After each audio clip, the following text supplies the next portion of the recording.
Hello and welcome to another exciting and inspirational edition of the Helping Hand TV show. As you know, the Helping Hand will focus on the abilities of persons with disability. H4P is 10 years old. We are bringing dignity to disability. H4P, here for perfection. You have made changes to people's lives that you are perhaps not aware of. Every Saturday when I watch this show, I feel more heard. I feel more visible. I feel like somebody is speaking my mind. The show has brought enough evidence that these are awesome people who are doing great things. They are helping their families, institutions, churches, nation. Remember that disability is not inability. Hello and welcome to another exciting and motivational edition of the Helping Hand TV show, where we seek to throw the spotlight on the abilities of persons with disability. And like I say, you're welcome. Welcome to my world, where disability is not inability. Special thanks to DV Unlimited Company Limited, FCC Fire City Chapel, my proud sponsors, and special thanks to you for tuning in. I'll go for a quick commercial break. When I come back, I'll introduce you to my guest. Stay tuned. Hello ladies and gentlemen, you are with me, the voice of ability on air for persons with disability, and today I want to introduce you to someone with so much ability. Some people call her the greatest friend, others call her the sweet companion, and others still call her the faithful worker. She is dependable, reliable, and adorable, and she's committed to lending you a helping hand anytime, anywhere. Distinguished ladies and gentlemen, help me welcome DV Cleaners. DV Cleaners Alata Samina Shower Gels, DV Cleaners Aloe Vera Shower Gels, DV Cleaners Body Lotions, DV Cleaners Hair Shampoos, DV Cleaners Hair Conditioners, DV Cleaners Liquid Detergents, DV Cleaners Hand Wash, DV Cleaners Floor Cleaners, DV Cleaners Toilet Cleaners, DV Cleaners Cake Soaps, and now introducing DV Cleaners Hand Sanitizers. For bulk purchase, call us on +233 278 308 246 or +233 244 467 326. DV Cleaners, one of the top most made in Ghana products. DV Cleaners, proudly Ghanaian. And so remember that anytime you purchase any of the DV Cleaners range of products, you are lending a helping hand to a person with disability, and you are supporting H4P organization's special advocacy for persons with disability. DV Cleaners, Nature's finest touch. Welcome back. Yeah, welcome back to the Helping Hand TV show with me, the voice of ability on air for persons with disability. Today we have a very special episode for you. My special guest is an interventionist in autism and intellectual developmental disabilities. She's also a founder of AIDDIN, AIDDIN, AIDDIN. You are going to hear more about what she does as an interventionist. Her name is Yesuto Bewonyo Amedofu. Did I get it right? Thank you, thank you. So, Yesuto, thank you so much for your time. Thank you for having me. You are special because what you do is special. Let's pick it up from there. An interventionist. What is that? So basically, an interventionist is a person who develops strategies, develops programs that go to support the well-being of a person or persons with any kind of challenge. So I'm an interventionist for persons with autism and intellectual developmental differences. So you have other kinds of intervention, like social intervention, so they deal with social problems. Yes, but I deal with things that have to do with these groups of people. Great. So let's find out where your interest comes from. This because it's a huge job, it's a very huge thing. Where is the interest coming from? I kind of resigned from my job in retail because I felt the Lord wanting me to work with children. I didn't know what kind of children, but I just knew that God didn't want me in a school, like a mainstream school teaching. But I love to work with children. And as he would have it, he got me in touch with a young gentleman who was writing exams. He was trying to finish his thesis, his MPhil in psychology. Okay. And he had been working with children with autism. Okay. So he just met me in the street on Legon campus one day and said, "What are you doing with your life? What do you want to do?" And I said, "Well, I just resigned from retail, but I want to work with children." He said, "What kind of children?" I said, "Well, I think, children with special needs, but I don't want to do the traditional disabilities." Okay. Mind you, I had already volunteered part of my life in the university, being like a note taker for visually impaired people. I see. And I was very interested still in doing something, but I just knew that God didn't want me to do the mainstream disabilities. Okay. So he said, "Well, good, I have a job for you." And so I had to start reading around it, meet this teenage boy that he was working with, and that's where it started from. And then I found myself within a month or two also going to Awawa too, and then joining them in their training, and then moving on from there. And I know you met me at the Autism Center, yes, which is where most of my career was before I founded Aiden. But before you go on, this thing with writing, taking notes for the visually impaired, how did it come about? I didn't know that about you. I know. So one day I was coming into campus from town, and there was a visually impaired gentleman in the taxi, and he said, he just tapped me because I was sitting by him, and he tapped me. I didn't even notice he was visually impaired. So when we got to the roundabout, he said, "I'm going to Ekwafu Hall, so when we get there, let me know. Sometimes the drivers take me past." Wow. And I said, "Oh, I'm also going to Ekwafu Hall." So his name is Ruben. And so I met Ruben, and from that time, he also connected me to other mates of ours who were visually impaired and who were taking courses with me. And so from that time, that was level 200. So from level 200 to 400, I was working with them as a note taker. That's where I'm surprised, because you are in school, you are supposed to learn. Already, we don't have enough time to finish the academic course, and you had time to help persons with disabilities. Is it because you have such a good nature? Is it because you have a passion for that? I want to find out, where is that coming from? Yes, it's a passion for it, but I always say it's God that plants the passion in our hearts. And then as we open ourselves up to opportunities, the passion grows. So that's basically. An interventionist, what does it entail? So it entails, first of all, it's not something you can do alone. You're not Superman. And so it entails working with other professionals. And my line of intervention span from nutrition to behavior to educational skills, to vocational skills development. So everything that has to do with the total well-being of the child. So when we take a child, depending on their age and stage of development, we look at a comprehensive approach to supporting them. That's a child with disability. Yes, a child, even an adult. So that's I said, if we look at a person, so if it's a child, you would, so a child with autism, for instance, you would ask yourself, at what stage of development, or how old is this child? Maybe the child is 10. At what stage of development are they when it comes to communication? The speech therapist might tell us, oh, their expressive communication skills is probably that of a 4-year-old. They express themselves at that level, but they understand more. Maybe they understand almost like a 10-year-old. Then we'll be talking to an occupational therapist to say, when it comes to activities for daily living, what is that person's developmental level? What do they need to have been doing by this stage, by themselves? And then they give us that feedback.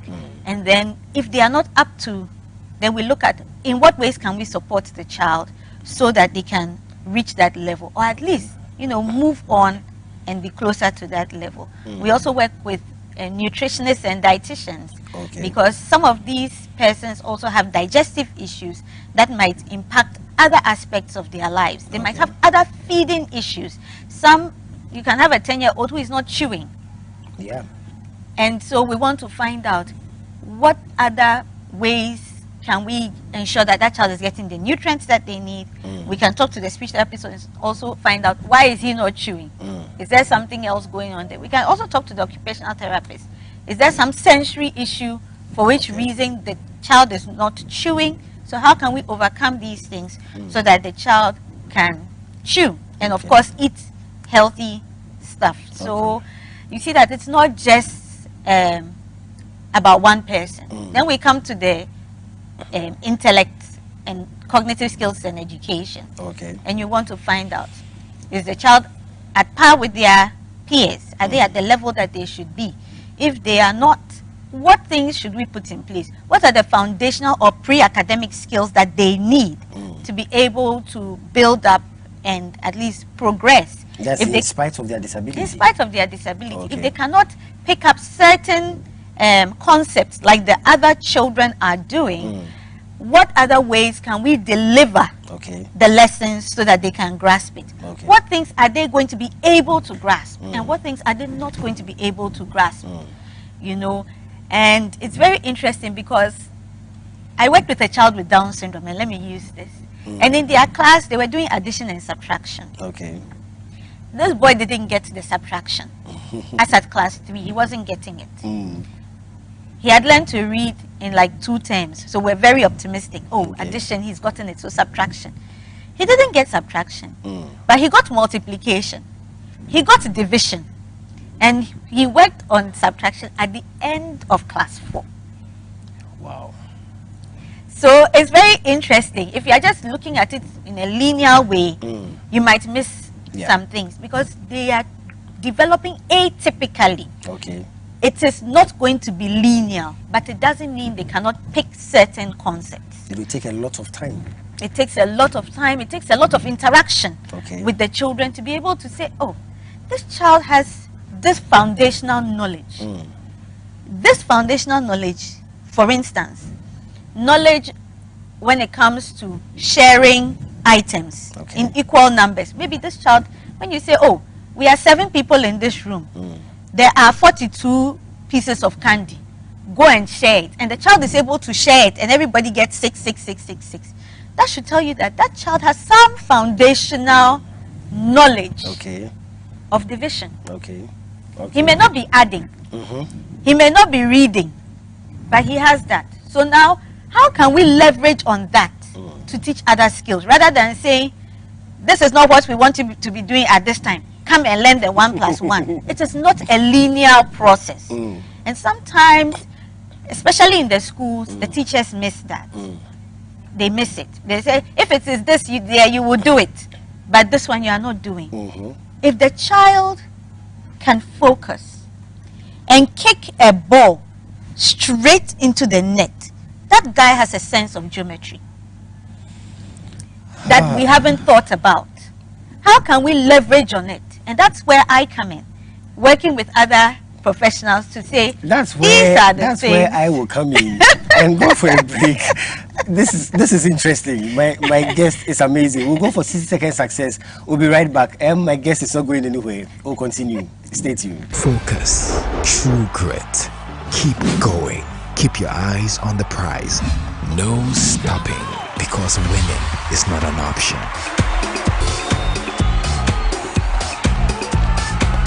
It's 60-second success with the Bishop. Stay tuned. Hello and welcome to 60-second success with the Bishop. Today I want to talk to you on the benefit of failure. Yes, you heard right. The benefit of failure. The question is this: what has failure got to do with success? Success is hidden in failures. The one who dares to fail greatly can rise up and achieve greatly. Your failures teach you great lessons on success. The benefit of failure, my friend, is that it teaches you what not to do so that you won't fail again. The benefit of failure is that it reveals to you the value of success. The benefit of failure is that it creates in you the attitude needed in order not to take success for granted. Successful people know that there's a thin line between success and failure. Successful people know that oftentimes failure is the elder brother of success. Welcome back. Yeah, welcome back to the Helping Hand TV show with me, the voice of ability on air for persons with disability. Like I put it, I'm talking to an interventionist. It feels so good. Isito, thank you so much for your time. Thank you. What you said before the break was amazing. Knowing that if the child can do this, it means that if the child can do this, it means that I guess your job must be very difficult. It is. I would lie. It takes a lot of deliberation. It takes a lot of continuous learning. It takes a lot of research. But every child is unique. How would you help parents? Because what you do, the child is going to be the parents, and the parents would not have that patience. Many times when we work with families, we leave what you call intervention notes. Okay. So the way we have worked with the child, the things we have done with the child, we leave instructions on how we did it and the child's response. If the child didn't respond well, or in the way that we were expecting, let me put it that way, there's nothing like responding well, but respond in the way we were expecting, we would modify it. So we would have written all of that. That maybe first of all, we gave the child 40 balls and said he should distribute it in 5 baskets. And it didn't work. Maybe we decided to use 40 stones and ask him to distribute it in 10 cups, and it worked. So then we would say, okay, do it with these other things and see. Because besides everything, and I like to use autism because it's more complex. Okay. So especially in autism, and if I say complex, it's complex in the way it presents. Okay. So when it comes to autism, the challenge we have with some of the children is their inability or their difficulty to replicate skills across various situations. Okay. So when we give the parent that instruction, we are looking at them replicating it in things that are interesting to the child and also in things that are not as interesting to the child.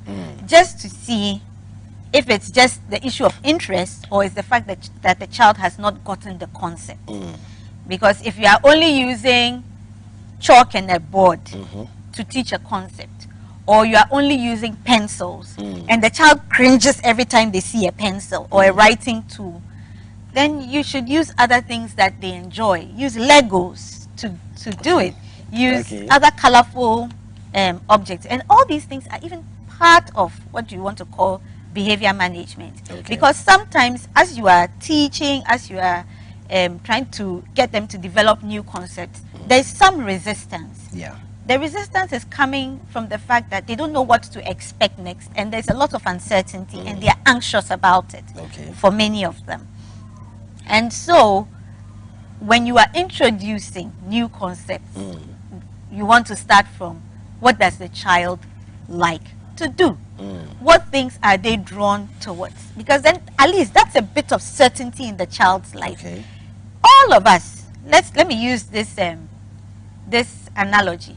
When you're going into a new town or a new country where you don't speak the language, sometimes you've picked up a few phrases from a friend or you have a phrase book to help you to be calm. Otherwise, touch wood, you want to use the loo and you are in Sweden and you can't speak the language, you will go crazy. Literally, you would be shaking, you would be sweating profusely. It's like, hey, they ask you a question, you're like, hey, yes. And imagine, anybody looking at you is like, what's wrong with this person? And many times for our children with autism who cannot communicate, imagine what happens when there is uncertainty around them and they want to tell you, look, I'm not comfortable in this space. Wow. That's when you will see some of these behaviors anyway. So in managing the behaviors, I like your you example. Want to I like your example. Yes, I like the examples to be very practical in a way that you realize that really there is a thin line when it comes to the behavior. So it's only that you have an upper hand, you have the advantage of being able to find your way around, being able to, you have your plan Bs, right? Basically, to enable that child to be able to cope, you want to give that child some preparation. You know, so as part of behavior management, you're looking at how do I set this child up for success in a particular situation. So we are going to church. You realize that your child, even at home, when there is loud music, they probably cover their ears. The last thing you want to do is insist that the child is sitting in the chapel when it's praise and worship time because the music is loud. You can also talk to the church and say, oh, because of my child's condition, maybe if you can have like a slow, cool music at the beginning so that the child can like settle in, and then maybe we'll sit in a bit when the tempo is going up and the noise is going up, we step out and then come. What you're doing is you are gradually exposing the child to the sounds in a way that is bearable than the whole thing is quiet and then praise the Lord, okay, boom, boom, boom. It's like, what's going on? It disorients them? It disorients, exactly. It's like, what's going on? What just happened? No, like, no notice. It's just, everything is just gone off and I don't know what to do. You know, so I've found, and I always use the church as an example because I find that some of the parents I work with, they want to go to church. But because of the issues, and you are a pastor, so I'm raising the church thing. But because of these things, they don't go. They don't go. They would now, thank God there's church online. But they really wish there could be community, you know. And so it's a good thing for us to be conscious also as a Christian family to think about how do we include these persons? How do we include their needs? Can there be a day that it's not about the loud music? After all, God also moves in the stillness, right? That today we say we are not doing loud worship. We are doing it the quiet, like once a month. We are doing quiet worship where we are singing soft hymns and no drums and it's all keyboard or it's all just clapping hands. We are going to assume that today there are no instruments. Today your instruments are your voice and your hands. Wow. I know that God loves us to do these things. We don't have instruments. Some of us don't have instruments in our homes anyway. And we have to learn to worship with our hands and our voice. So it's rehearsal for when you go back home and you are feeling like worshiping and you don't have to say there is no keyboard, there is no guitar.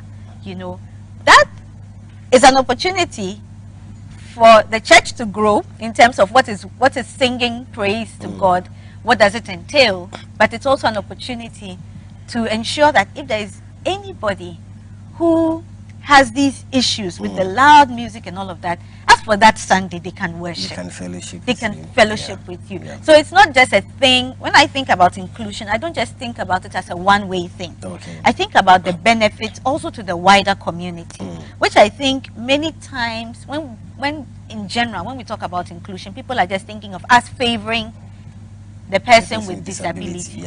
But what does it do for even those without disability? It actually makes their lives easier. They learn more. I think that it's a lot of benefits in many ways. I'm going to go on a break. When we come back, I'll find out what if there are some challenges in the behavior. How do we handle that? Well, we'll cross over to Elom for a spot of music, and then we'll be right back with my very special guest. Stay tuned.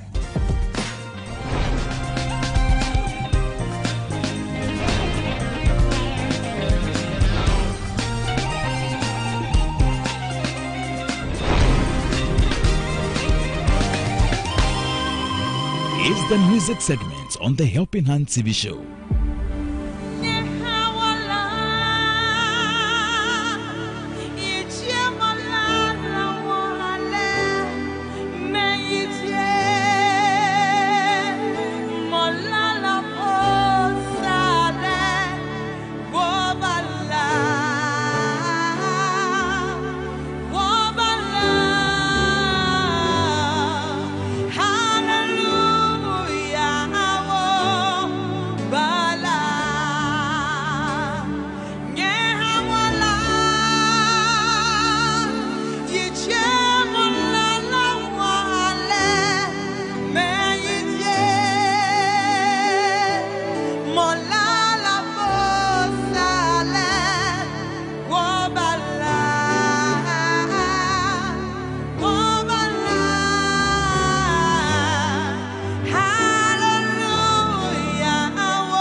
Welcome back. Yeah, welcome back to the Helping Hand TV show with me, the voice of ability for persons with disability. Today, I'm talking to an interventionist. My very good friend, Yesuto, is here with me. Thank you so much for your time. Thank you. I'm really benefiting from what you are saying. My challenge is this.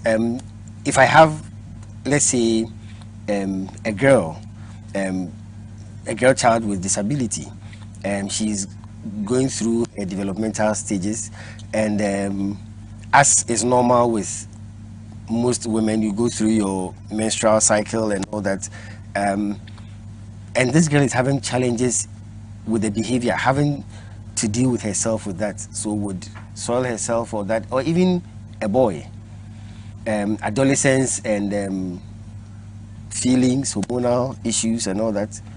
Some of these behavioral challenges, how do you handle them?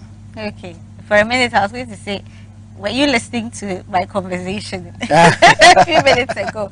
But yeah, I was privileged to look at sexuality and sexuality education for persons with autism and intellectual disabilities in Ghana.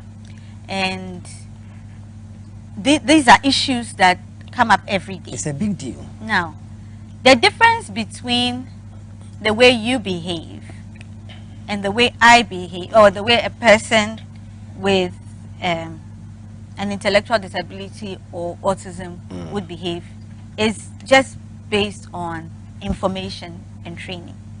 Okay. If you were not informed, if you were not trained, if you were not cultured the way you have been, you would do similar. The reason why I'm saying this is because the issue of sexuality is cultural. Okay. In Ghana, we don't accept certain sexualities. Yeah. It is cultural. So, on that level, we must be conscious about the fact that our children, beyond the biological phase that they are going to be going through, need a cultural direction. Okay. Okay.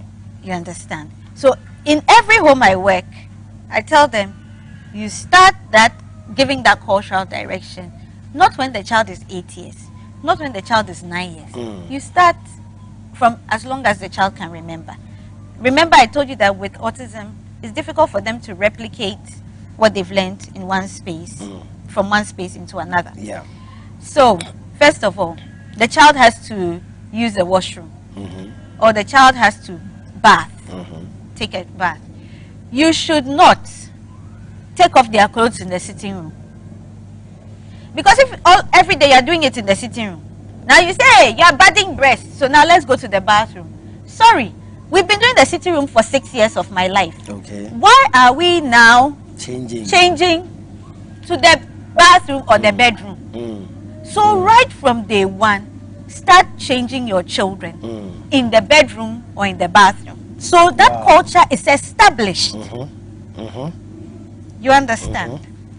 Secondly, I've met some children who strip when they get angry. Yeah. Now, you should ensure that before those clothes even come off, there is somebody holding them on. So you don't, you're stripping, continue, strip. When you finish, we'll take the clothes and wear. No, don't even allow it to happen. Don't even allow it to happen, so that the child realizes that this is not something you can do. You understand? But if you allow it to happen, then the child realizes, when I'm angry, I'll just do it. And then mommy will shout, shout, shout, shout, shout. Then she'll come and say, take your clothes and wear.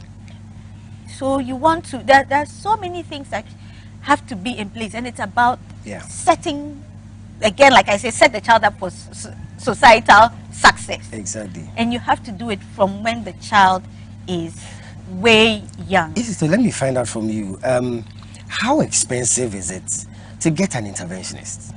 Because I'm listening to you and I'm thinking, every parent that has a child with disability, even an adult or a teenager with disability, you need an interventionist.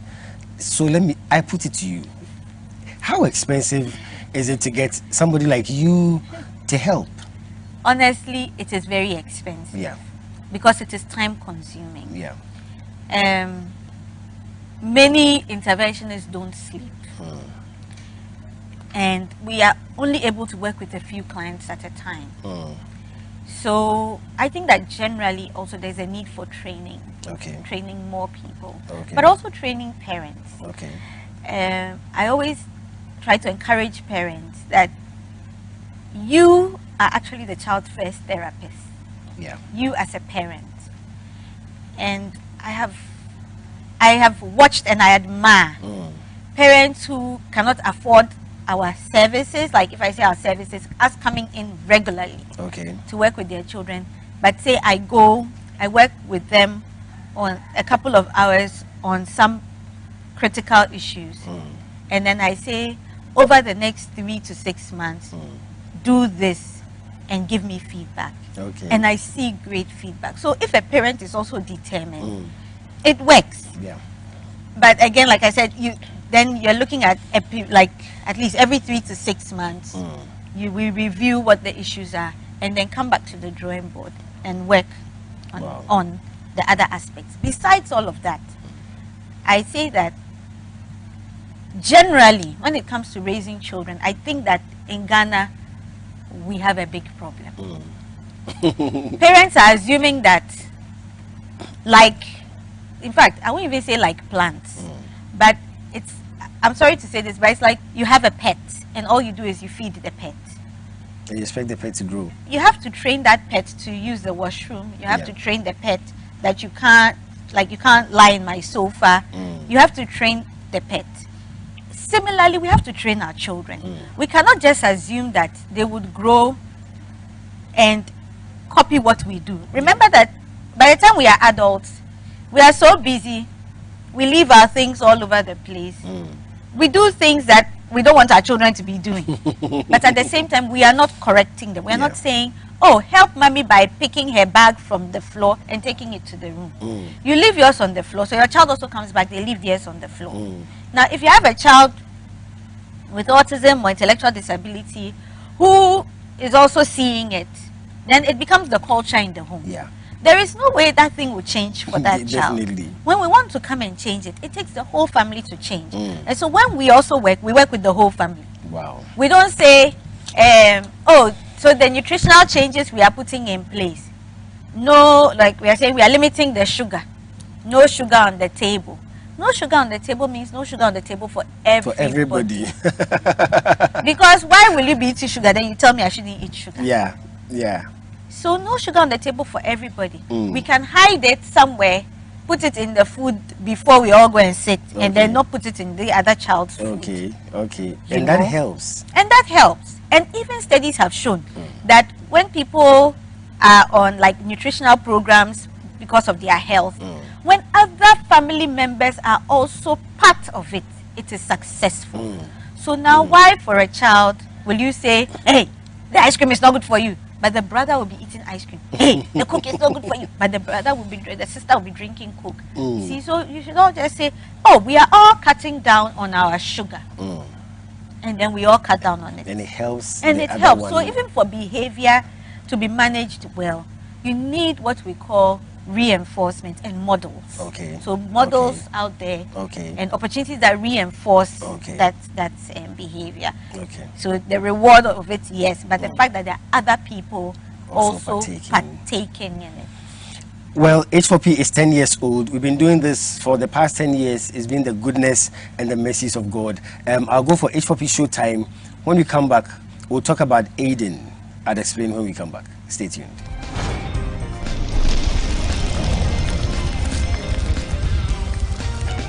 H4P, celebrating 10 years of bringing dignity to disability. Hooray! It's H4P Showtime.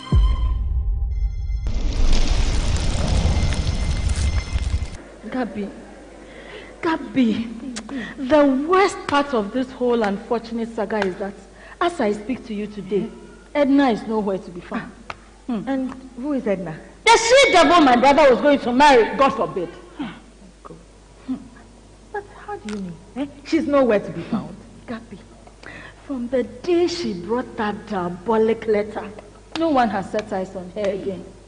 Hey, but that is strange. And is it not the devil that does strange things? I told you she's a she-devil. My brother was going to marry the daughter of the devil. In fact, the devil's cousin. Calm down. Calm down in the name of Jesus. Oh my God. Abba, but you go and look for her at her house. Gabi, what haven't we done? Where haven't we gone to look for that she-devil? Last time I checked, we have checked everywhere. Goodness and mercy. Hey, this is a difficult story to swallow. Okay, how about her family? At least they should know her whereabouts. Gabi, yes dear. That is the most amazing part. Her family claimed that they did not know her whereabouts. What? And even went ahead to blame my brother for her disappearance. They even caused the arrest of my brother. And he had to spend some days in police cells. Abba, I'm sorry you've had to go through all this. How is your brother? How is he taking all this? Oh, God. Oh, my God. Mercy.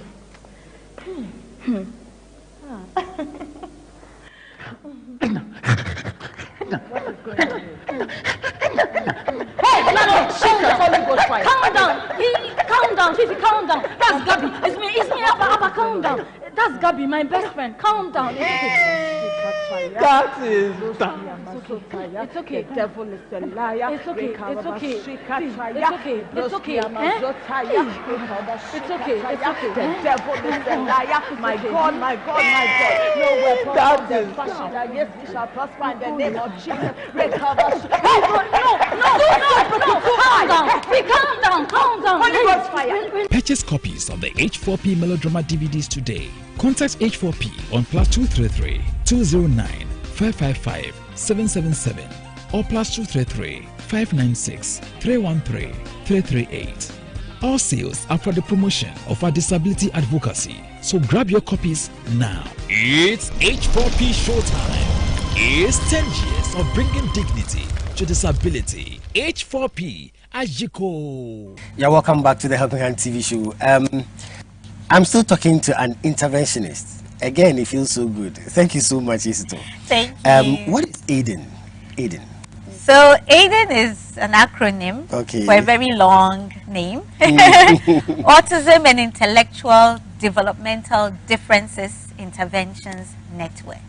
Wow. And that's your project? Yes, that is our NGO. Okay. And so they say we shouldn't say a NGO. They say we should say social enterprise. I see. So it's a social enterprise. Okay. And, yes, and a non-profit Okay. anyways. Yes, but basically that's what it is. We are basically a network of professionals and paraprofessionals who work together to support and improve the lives of persons with autism and intellectual developmental differences. And we say in sub-Saharan Africa. Yes. So if anybody wants to get in touch with AIDEN, how do they do that? You can get in touch with us on the phone or WhatsApp. 055 6616701.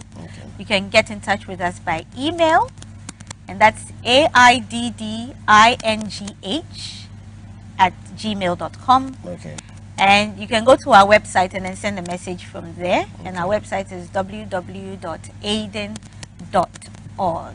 Our social media pages are also on there, so you can still reach us through that. Thank you so much. It's a freestyle segment. I know you've been waiting for that. The freestyle segment is where I allow my guests to sing, to dance, to play an instrument, anything that they want to do. What would you do for me, freestyle? I'll probably sing. I was going to do a poem, but I can't pull it up. So you sing? Yes. Okay. Please go ahead. So I'm just making this up now. But I may have special needs, nothing special. Simply, it's me. I may think differently, nothing different, 'cause you and I aren't the same. I am perfectly made in his eyes. I am perfectly made and it's fine. All I need is you to understand. I am as unique as you. Wow. Wow. Indeed. Persons with disability are as unique as everybody else. Thank you so much. My very special guest, Yesuto Bewonyo Amedofu. Yes. Well, she's an interventionist in autism and intellectual developmental disabilities, and also the founder of AIDEN. Thank you so much for sharing your time with us. Thank you so much for the education and the inspiration. We are so grateful. Special thanks to DV Unlimited Company Limited and FTC Fast Chapel, my proud sponsors. Thank you so much. Also to all those who contribute to H4P through our mobile money system. I'm so grateful. I'm so grateful. And my crew, what can I say? Thank you so much for all the hard work, all the sacrifice. I'm so grateful. I'm going to come your way again next week. Until then, remember, disability is not inability. So take good care of yourselves, stay safe, and God richly bless you.